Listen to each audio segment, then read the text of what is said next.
आपके अपने channel lucky डिशियन पन्ना home network में आप सभी दर्शकों का स्वागत है। मैं हूं आपके साथ कादिर। पन्ना होम नेटवर्क लकी डिशियन आप सभी दर्शकों से अपील करता है कि लॉकडाउन का पालन करें, घर पर ही रहें, सोशल डिस्टेंसिंग का पालन जरूर करें, ज़्यादातर हाथों को धोएं और सैनिटाइज करें क्योंकि खतरा अभी है और इससे बचाव का साधन सोशल डिस्टेंसिंग, घर पर रहकर ही आप कोरोना जैसी घातक बीमारी से बच सकते हैं। खबरों की शुरुआत करते हैं हमेशा से ही सुर्खियों में रहने वाले जिला चिकित्सालय की। सामान्य उल्टी दस्त की शिकायत पर किया गया था भर्ती, अचानक मौत से सकते में प्रबंधन। जिला अस्पताल पन्ना में आज एक व्यक्ति की उल्टी दस्त की सामान्य बीमारी में मौत हो गई और वो मौत सवालों के घेरे में है। ऐसा इसलिए क्योंकि मृतक जिला अस्पताल में ही अनुबंध पर कपड़े धोने का काम करता था। ऐसे में उसे संक्रमण के कारण मौत होने की आशंका भी जताई जा रही है। हालांकि एकाएक हुई मौत से अस्पताल प्रबंधन भी हैरान है। उपलब्ध जानकारी के मुताबिक मिलन रजक पिता नारायण दास रजक 40 वर्ष लंबे समय से जिला अस्पताल में कपड़े धोने का काम अनुबंध पर लिए हुए था। वह लगातार अपने दायित्वों का निर्वहन कर रहा था। इसी बीच 11 मई को शाम 6 बजे उसे अचानक उल्टी दस्त की शिकायत हुई। इसके बाद उसे जिला चिकित्सालय में भर्ती कराया गया। सामान्य सी बीमारी के लिए डॉक्टर आलोक गुप्ता ने उसे अस्पताल में भर्ती कर दिया। इसके बाद उसका उपचार हुआ। 12 मई को सुबह डॉक्टर DK गुप्ता जब राउंड पर पहुंचे तो मरीज वार्ड पर नहीं था। अस्पताल में लगभग सभी लोग उससे परिचित थे और बताते हैं कि वह सुबह तक काफ़ी ठीक हो गया था, लेकिन रात में उसका स्वास्थ्य एकाएक बिगड़ा। इसके तुरंत बाद ही इमरजेंसी कॉल पर डॉक्टर VS उपाध्याय को बुलाया गया।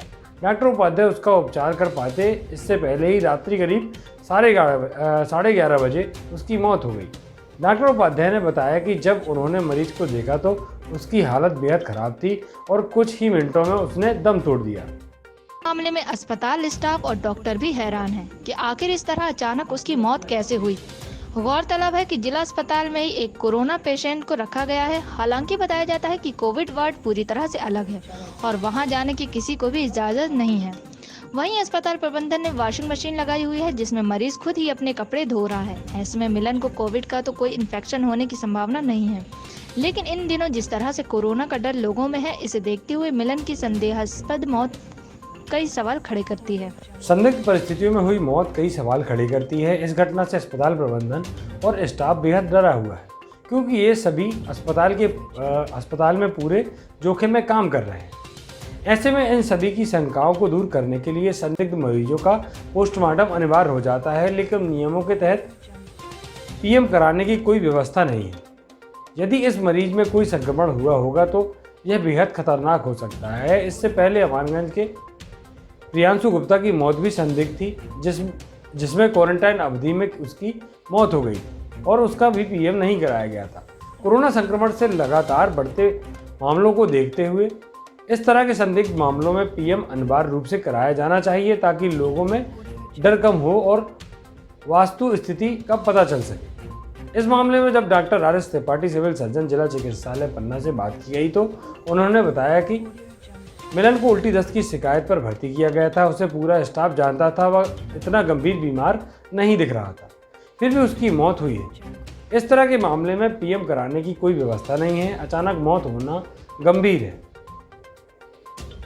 हालांकि कोरोना का इससे कोई लेना देना नहीं है क्योंकि कोविड वार्ड अलग है और वहां कोई नहीं जा सकता। वहां कपड़े धोने के लिए अलग से मशीन लगाई गई है। वहां भर्ती मरीज भी गंभीर नहीं है, वह अपने कपड़े खुद ही मशीन में धो रहा है, फिर भी यह गंभीर मामला है। भाजपा का अभियान कोरोना से बचाव के 3 उपाय, खरीदी केंद्र में जुटे भाजपा नेता। पन्ना विधायक बृजेंद्र प्रताप सिंह ने सुझाए उपाय। भारतीय जनता पार्टी किसान मोर्चा द्वारा आज संपूर्ण मध्य प्रदेश में कोरोना से बचाव के 3 उपाय अभियान का शुभारंभ किया गया। इसी क्रम में पन्ना जिले में भी मंडियों में किसान मोर्चा के कार्यकर्ता पहुंचे और उन्होंने किसानों को मास्क बांटे व लोगों को कोरोना जैसी महामारी से बचने के उपाय बताए। लक्ष्मीपुर स्थित मंडी में किसानों को कोरोना महामारी से बचाव के उपाय बताते हुए विधायक बृजेंद्र प्रताप सिंह ने कहा कि हमें इस कोरोना संकट काल के समय सरकार द्वारा दिए जा रहे निर्देशों का पालन करना है। चेहरे पर हर समय मास्क या कपड़े को बांधना है, लोगों से दूरी बनाकर रखना है। साथ ही प्राकृतिक जो आपदा हमारे घर पर बनते हैं उसे पीना है ताकि हमारी रोग प्रतिरोधक क्षमता बनी रहे और हम कोरोना के संक्रमण से बचे रहें। हम अच्छा भोजन करें और व्यायाम करें, अपनी रोग प्रतिरोधक क्षमता को बना कर रखें। संक्रमित व्यक्ति की जानकारी प्रशासन को आवश्यक दें ताकि मरीज को उचित इलाज दिया जा सके। ब्रजपुर मंडी में किसानों को संबोधित करते हुए जिला पंचायत अध्यक्ष रविराज सिंह ने कहा कि जब भी हम घर के बाहर जाएं, अपने साथ में सैनिटाइजर रखें, कुछ देर में अपने हाथ धोएं, बिना किसी कारण के घर से बाहर ना निकले, संक्रमण से खुद भी बचें व दूसरों को भी बचाएं। जिले के अन्य स्थानों के कार्यक्रमों में पार्टी के प्रभारी पदाधिकारी उपस्थित रहे। विधायक ब्रजेंद्र प्रताप सिंह, जिलाध्यक्ष राम बिहारी चौरसिया, विधायक पवई प्रहलाद लोधी, जिला पंचायत अध्यक्ष रविराज सिंह यादव, पूर्व जिलाध्यक्ष सतानंद गौतम, पूर्व विधायक महेंद्र बागरी, विनोद तिवारी, आशीष तिवारी एडवोकेट सहित जिले के कार्यक्रमों में मुख्य अतिथि के रूप में उपस्थित रहे। तालगांव के रेस्ट हाउस में आराम कर रही बाघिन, पार्क क्षेत्र में पर्यटकों की अनुपस्थिति का दिख रहा असर। लगातार रेस्ट हाउस में हो रही बाघिन की आमद। पन्ना टाइगर रिजर्व के रेस्ट हाउस में जहां अधिकारी या अन्य गेस्ट आराम करते थे, वहां अब बाघ का कब्जा साफ देखा जा सकता है। कोरोना वायरस के इस दौर में लॉकडाउन होने से जंगल में इंसानी हस्तक्षेप कम हुआ है, जिसका असर साफ नजर आने लगा है। प्रकृति ने जहां खुद को संवारना शुरू कर दिया है, वहीं वन्य प्राणी भी इंसानों की आवाजाही व दखल बंद होने से उन इलाकों में भी बेखौफ होकर विचरण कर रहे हैं जहां इंसानों ने कब्जा किया है। मध्य प्रदेश के पन्ना टाइगर रिजर्व की एक बाघिन को वन विभाग का रेस्ट हाउस इतना पसंद आ रहा है कि वह आए दिन यहां पर आराम फरमाने के लिए पहुंच जाती है। यह बाघिन रेस्ट हाउस के पोर्च में घंटों विश्राम करती है। श्री भदौरिया ने बताया कि वन्य प्राणियों की सुरक्षा के लिए तालगांव ग्रास लैंड के समीप एक निरीक्षण कुटीर का निर्माण कराया गया था, जिसमें अधिकारी व कर्मचारी निरीक्षण के दौरान आराम व रात्रि विश्राम कर सके। लेकिन यह निरीक्षण कुटीर अब बाघिन P213 को इतना रास आने लगा है कि वह किसी भी समय बेखौफ होकर यहाँ आकर इस तरह विश्राम करती है जैसे यह कुटीर उसी के लिए बनी हो। बाघिन के आने पर वन कर्मचारी उसके विश्राम में जरा भी खलल पैदा नहीं करते। फलस्वरूप बाघिन अपनी मर्जी के मुताबिक यहाँ आराम फरमाती है। विशेष बात यह है कि आसपास वन कर्मियों की मौजूदगी के बावजूद बाघिन निश्चिंत होकर बैठी रहती है तथा किसी को भी क्षति नहीं पहुँचाती। बाघिन के इस तरह रेस्ट हाउस में देखे जाने से पार्क प्रबंधन खुश है। वहीं बाघिन भी इस समय मानवीय दखल के कम होने से प्रसन्न नजर आ रही है। विद्युत विभाग की लापरवाही के चलते ढिमरी ग्राम में आक्रोश। करीब आधा दर्जन लोग करंट की चपेट में, एक युवक की हुई मौत। सिमरिया थाना क्षेत्र अंतर्गत ढिमरी ग्राम में उक्त वक्त कोलाहल मच गया जब एकाएक कड़ाके सुबह 5 बजे अचानक ट्रांसफार्मर फॉल्ट होने से धू कर जलने लगा और 11,000 वोल्ट का करंट पूरे गांव के घरों में फैल गया, जिससे एकाएक घर में लगे विद्युत उपकरण ब्लास्ट होने लगे एवं जिसने भी अपने विद्युत उपकरण बंद करने की कोशिश की तो करंट की चपेट में आकर घायल हो गया। तो वहीं 22 वर्षीय अंकित शर्मा पिता राजेश शर्मा जो अपने घर में सोया हुआ था, अचानक लाइट खराब हुई, जिससे ग्रामीणों के अनुसार अंकित अपना मोबाइल या कूलर बंद करने उठा था और करंट की चपेट में आ गया, जिससे उसकी मौत हो गई। इस घटना से पूरे गांव में शोक की लहर दौड़ गई। आनंद फानन में परिवार वाले अंकित को प्राथमिक स्वास्थ्य केंद्र सिमरिया ले गए, जहां डॉक्टर ने अंकित शर्मा को मृत घोषित कर पीएम के लिए भेज दिया। वहीं ग्रामीणों ने विद्युत विभाग पर गंभीर आरोप लगाते हुए कहा कि हम लोगों द्वारा ट्रांसफार्मर होने की एवं ग्राम में जमीन पर केबल पड़े होने की सूचना कई बार विद्युत विभाग को फोन पर सूचना दी गई, मगर कर्मचारियों ने आश्वासन देकर कभी देखने तक नहीं आए। आज भी उसी तरह हमारे द्वारा ट्रांसफार्मर जलने पर विद्युत विभाग को फ़ोन किया, मगर विद्युत विभाग द्वारा फ़ोन नहीं उठाया गया, जिस वजह से यह हादसा हुआ है। अगर समय रहते एमपीवी के कर्मचारी फ़ोन उठा लेते तो शायद अंकित शर्मा अपने परिवार के साथ होता। इस घटना को लेकर ग्रामीणों में खासा आक्रोश देखा जा रहा है। क्या हुआ है आपके साथ? क्या है? करंट लगा है बोर्ड में। कैसे लग गया करंट? जैसे अपन ने पकड़ी मतलब चटकनी बंद की, वैसे ही उसने पकड़ लिया तो हाथ में आग लगी, जब पलका पे गिरे। और लगभग कितने लोगों को करंट लगा? 10 लोगों को। कैसे लगा? आखिर 10 लोगों के साथ कैसे लग सकता है? 10 लोगों के साथ ऐसे कि अपने अपने घर में सब सो रहे थे, कोई जाग रहा था, तो जैसे आवाज आई क्या ट्रांसफार्मर विद्युत करण खराब था, ज़्यादा करंट आ गया क्या? हाँ, विद्युत करण खराब था, वो फॉल्ट बना ट्रांसफार्मर में। से जैसे ही आदमियों ने अपने बंद किए, आग घर में लग रही थी तो चटकनी बंद की, सबको करंट लगा। क्या कोई कैजुअलिटी हुई है? कोई खत्म ही हो गया? हाँ, एक जने खत्म हो चुके हैं, अंकित शर्मा। क्या इसमें प्रशासन की लापरवाही? प्रशासन की पूरी लापरवाही है। 10 बार फोन किया, वो उसको लाइनमैन को कोई ने फोन ही नहीं उठाया। आज सुबह डीपी में जैसे ही फॉल्ट बनूं, हमारे ग्राम ढिमरी में आग ही छूटी, हम लोग सब अपने गाय भैंस के काम में लगे थे, देखा कूलर पंखा सब जल रहे। हमने तुरंत उन्हें बंद करने की कोशिश की, बोर्ड पे हाथ रखो, ऊपर से करंट ने हम लोगों को पकड़ लिया। जितने लोगों ने करंट को पकड़ा सब लोगों को करंट लगा। एक आदमी की मृत्यु हो चुकी है हमारे घर परिवार के बालक की, अंकित शर्मा की, और हम लोगों को जो है बड़ी मुश्किल से बचे हैं। ये पूरा अंगूठा जला हुआ है, आप देख सकते हैं कि पूरा 11 का 11,000 वोल्टेज घर में आ गया था। इस संबंध में हमने एमपीबी को कई बार जो है कहा कि हमारे यहाँ आइए, डीपी में जो है बंदोबस्त करिए, क्योंकि यहाँ आए दिन रोज फॉल्ट बनते रहते हैं, आग लगती रहती है। लेकिन एमपीबी के किसी भी कर्मचारी ने इस पे जो है एक्शन नहीं लिया, न कोई कार्य किया, देखने तक नहीं आते।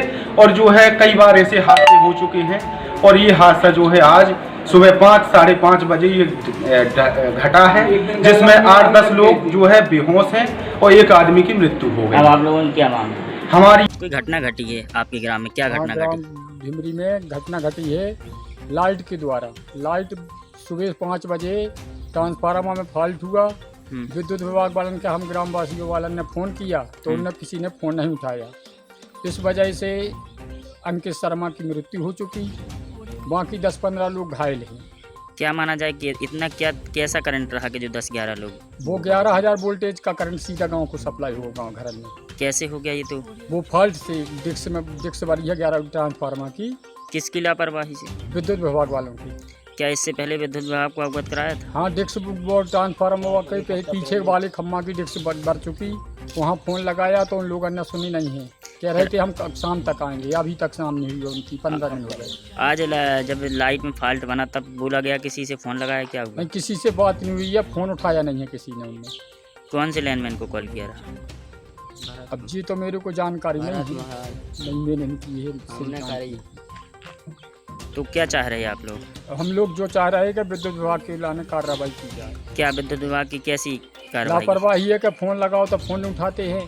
कौन सी कार्रवाई की जानी चाहिए? किन किन पर कार्रवाई की नहीं जानी चाहिए? विभाग वालन पर बहुत चाहिए उनकी वजह से ये घटना घटी। हाँ, किसकी यदि लाइट आध घंटा लो चलत रहो, ट्रांसफार्मर जलत रहो और लाइट काट देते तो लड़का बच जाते। क्या क्षेत्रीय विधायक यहाँ दौरा नहीं करते कभी? नहीं, कभी नहीं आते हैं। क्या उनसे दिल देने भला आता है एक लड़का बस। कभी विधायक जी से इस विषय में अवगत कराया था कि विद्युत विभाग सुन नहीं रहा है? नहीं, विधायक जी से नहीं किया हम लोगों ने। जिला अस्पताल ने कचरे की ट्राली में लगा दी आग। आनन फानन में पानी का टैंकर बुलाकर बुझाई गई आग। कोरोना संकट काल में भी अस्पताल प्रबंधन अपनी लापरवाही से बाज नहीं आ रहा है। आए दिन प्रबंधन की तरफ से कुछ न कुछ लापरवाही कर सुर्खियों में बने रहने की आदत सी पड़ गई। ताज़ा मामला जिला अस्पताल के पुराने मेन गेट का है, जहां पर खड़ी कचरे की ट्राली में प्रबंधन के कर्मचारियों ने आग लगा दी। जैसे ही जानकारी तो मीडिया कर्मी मौके पर पहुंचे। मीडिया की टीम द्वारा फोन वीडियो बनाने जैसे ही शुरू किया, वैसे वहां पर उपस्थित कुछ कर्मचारियों ने तुरंत आनन फानन में नगर पालिका में फोन लगाकर पानी का टैंकर बुला लिया और आप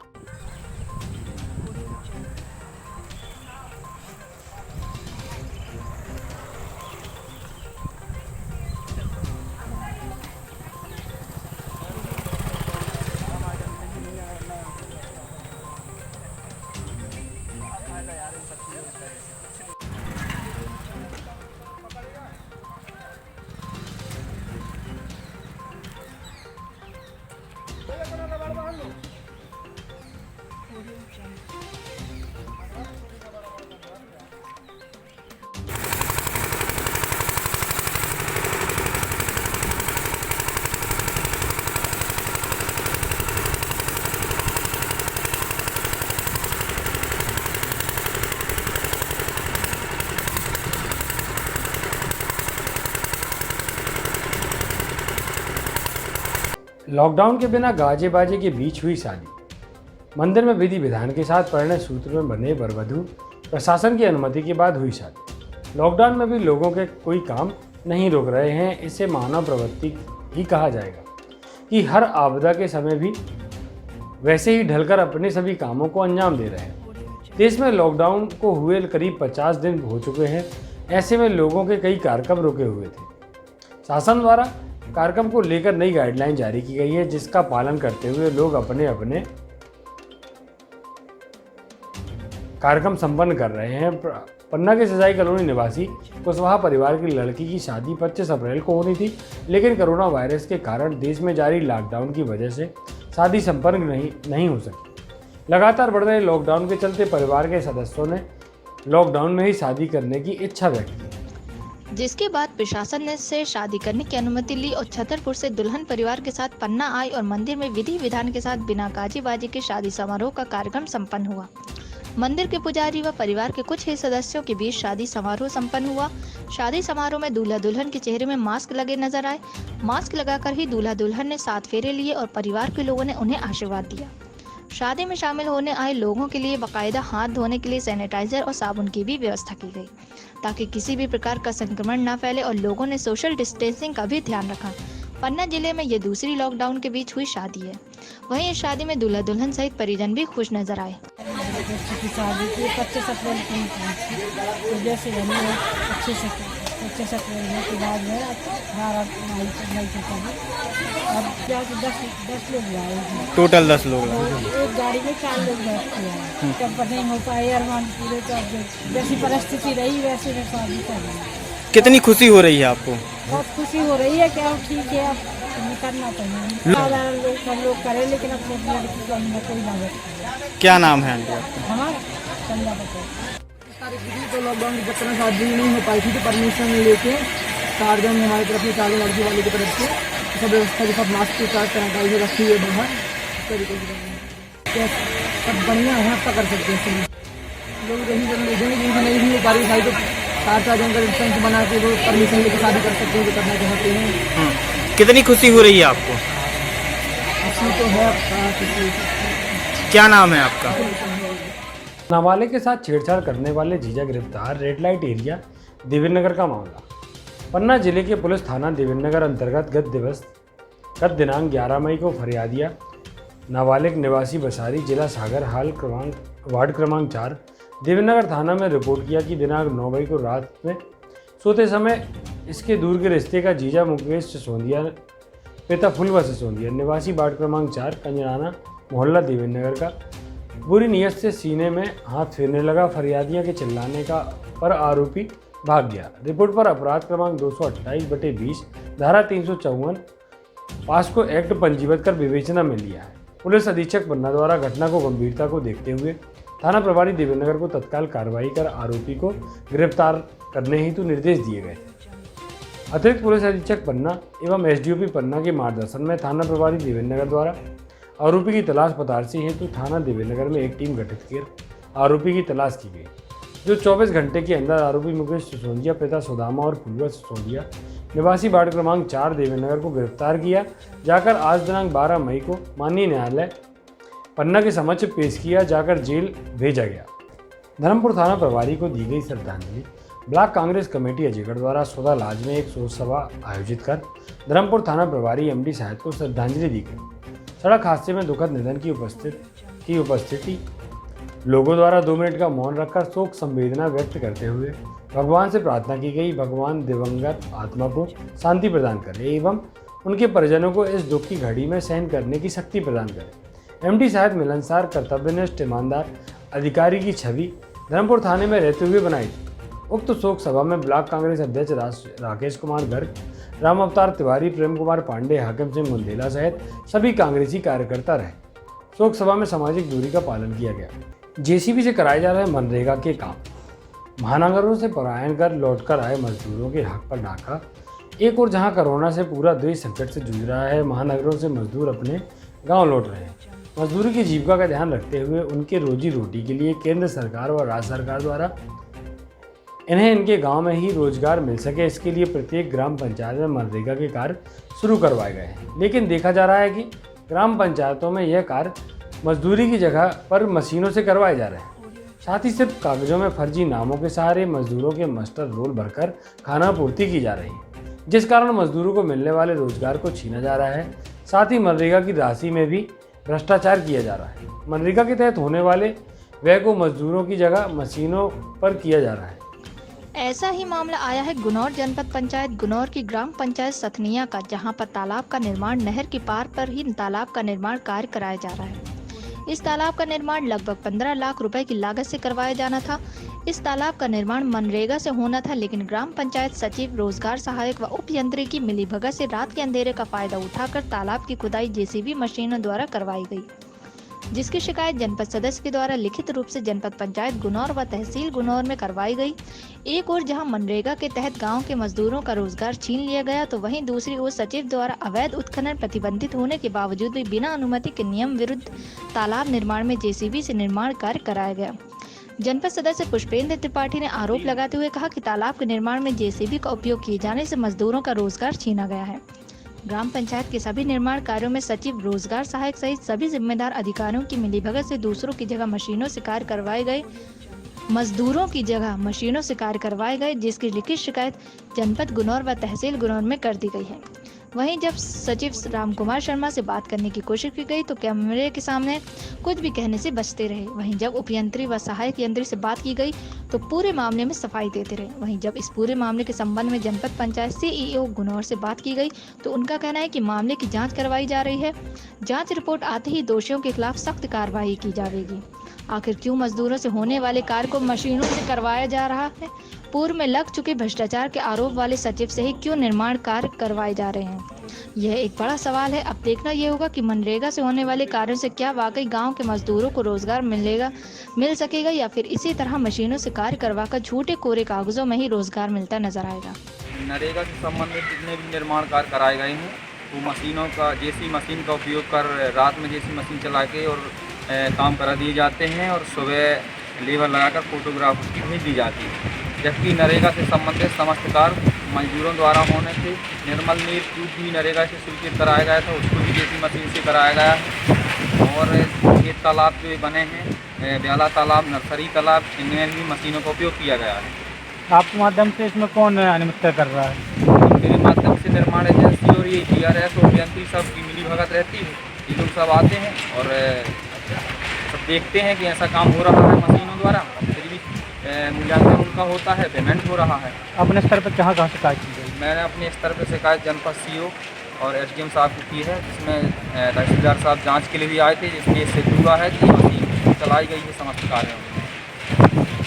क्या नाम है, किस तरह से? मैं पुष्पेंद्र त्रिपाठी, जनपद सदस्य, जनपद पंचायत। तो इसमें कैसा ये शिकायत मुझे मिली है, मैंने बताया ना, शिकायत मिली है, उसकी मैंने जांच भी कराई है और जांच प्रतिवेदन जैसे ही मुझे प्राप्त होता है, जो भी दोषी होगा उसकी विरुद्ध कार्रवाई की जाएगी। सर, वहाँ पर नहर की मेड़ पर ही तालाब का बंधन हो गया है, तो इसमें कैसा क्या? अब ये तो जांच रिपोर्ट आ जाए तो फिर उसका हर कहीं इसका होगा निर्धारण, कितना जैसे काम हुआ है, कितना मैनुअल काम हुआ है, क्या कार्रवाई की जाएगी सर?